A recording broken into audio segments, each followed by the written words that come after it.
شوية مشاعر رشناها على الورق، اسمعها معايا يلا نبدأ.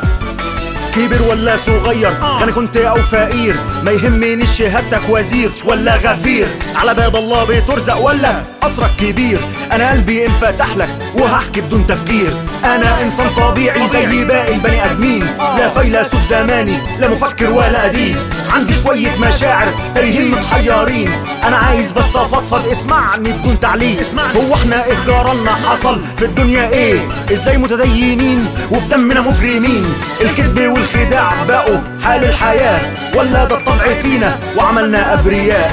الدنيا بقت مصالح ساقية بتلف بينا، سلامات يا عم صالح شيخ منصار المدينة، الصبح صلى بينا في الليل عملها فينا، نهبنا سرقنا قتلنا وجي عزينا. انا هنا مش مكان الله ادين الناس وحاكم، ولا فاكر نفسي ملاك، مش بغلط مش بخاصم، انا هنا مش مكان الله ادين الناس وحاكم، ولا فاكر نفسي ملاك، مش بغلط مش بخاصم. انا تعبت اكيد زهقت في سكتي مشيت وندمت، نفسي اعيش حياتي بالحب واسلم الكل،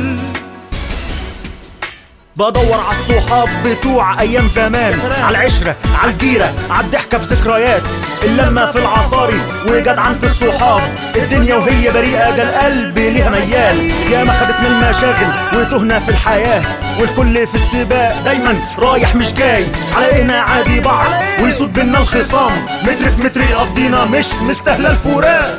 انا هنا مش مكان الله ادين الناس وحاكم، ولا فاكر نفسي ملاك، مش بغلط مش بخاصم، انا هنا مش مكان الله ادين الناس وحاكم، ولا فاكر نفسي ملاك، مش بغلط مش بخاصم. انا تعبت اكيد زهقت في سكتي مشيت وندمت، نفسي اعيش حياتي بالحب واسلم الكل.